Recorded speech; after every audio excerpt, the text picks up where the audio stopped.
Hi there, my name's Stephens Harper. I'm a ranger with the National Park Service in Alaska at Wrangell St-Elias National Park and Preserve. It's best known as a stunning landscape of vast mountains and huge glaciers, but it's also home to black and grizzly bears. More and more people are living, working, and recreating in Alaska than ever before. As a result, a steady rise in the number of bear encounters has occurred. This video will hopefully help teach you how to avoid encounters. It will also help teach you how to properly react during an encounter based on the bear's behavior.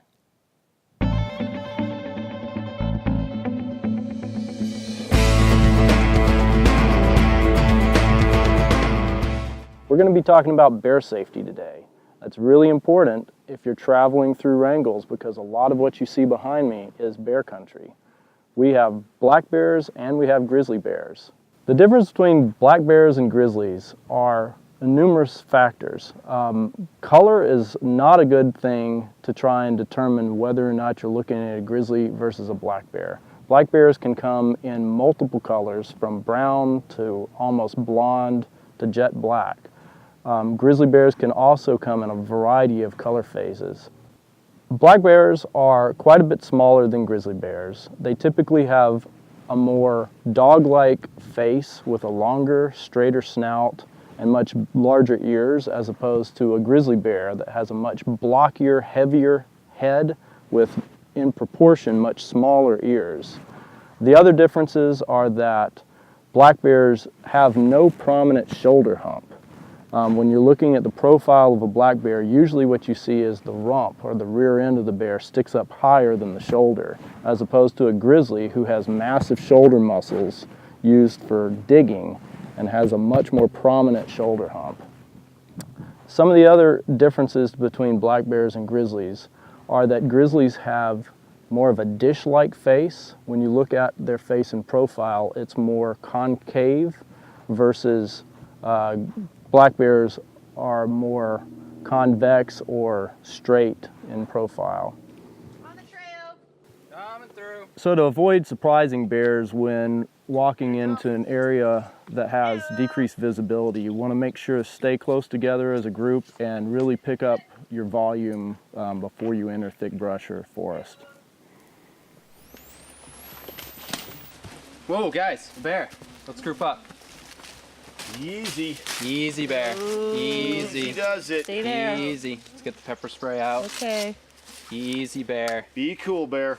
Whoa, It's bear. all right. Whoa, Easy bear. does it. Stay there. Whoa, It's bear. all right. All right, looks like it's going away. Nice work, guys. When you're walking out of the brush or wooded area into open country, if you have good visibility in all directions, you don't need to make nearly as much noise as you did back in the woods. But if you're looking out across the landscape and you see undulations in the territory, make sure to make noise when you come up to those gullies or draws because it could be hiding a bear. So if you're out in open country and you see a bear at a distance, the first thing you need to do is stop, stand your ground, let the bear know you're human, and gather your other hiking mates together. Group up. Make sure that you're in a nice tight group.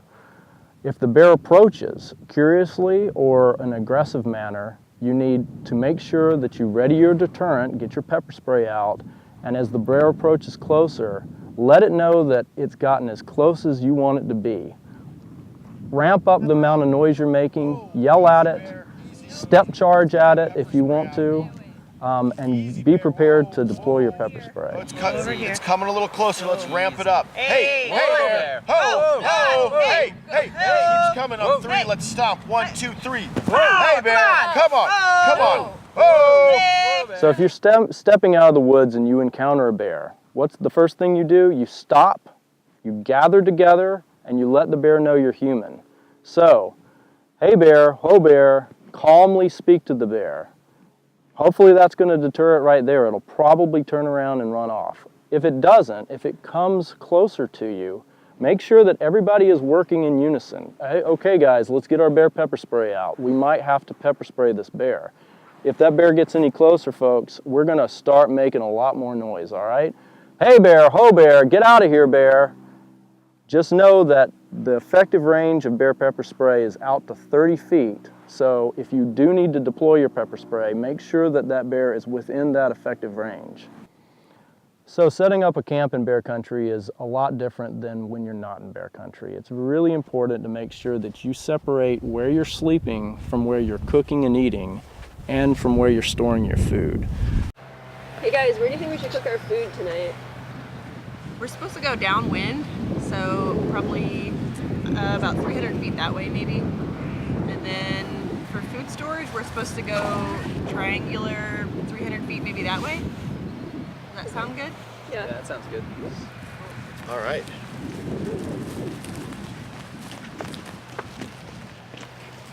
Typically, if the territory allows, you should set up a triangle where you have your sleep tent here, your cook tent here, or food area, preparation area, and your food stored in a separate location.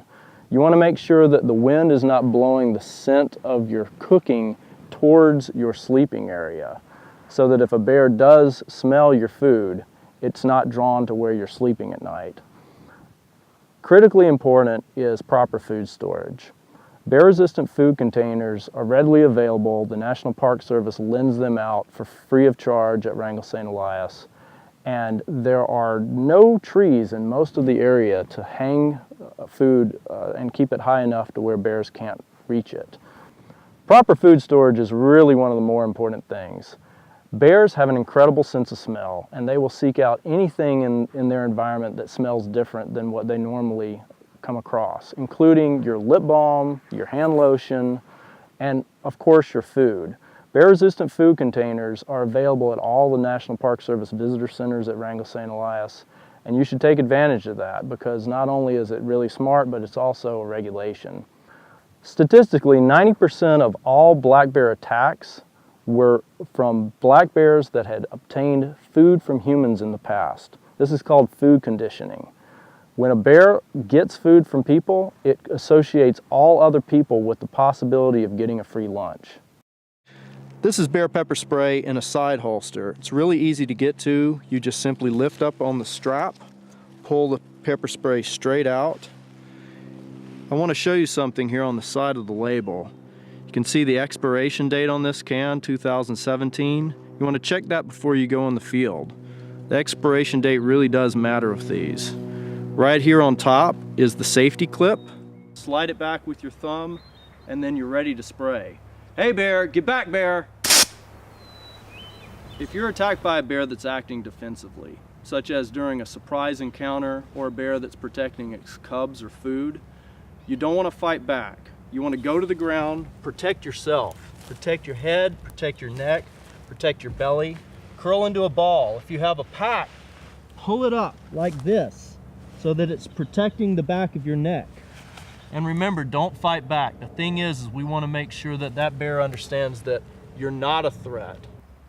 If you're attacked by a bear that's acting aggressively versus defensively, you want to fight back. If you're knocked to the ground, you want to use everything you have. If you can get to your pepper spray, use it. But if not, punch, kick, grab sticks, grab rocks. Remember, if the bear is acting defensively, you don't want to fight back. If the bear is acting aggressively, you want to fight back with everything you have. I hope this video has been helpful and educational and not freaked you out too much, because honestly, bear attacks are incredibly rare. You're much more likely to be attacked by a dog than you are a bear. So don't become paranoid. Just remember what you've learned in this video, go out, enjoy your national park, and have a good time.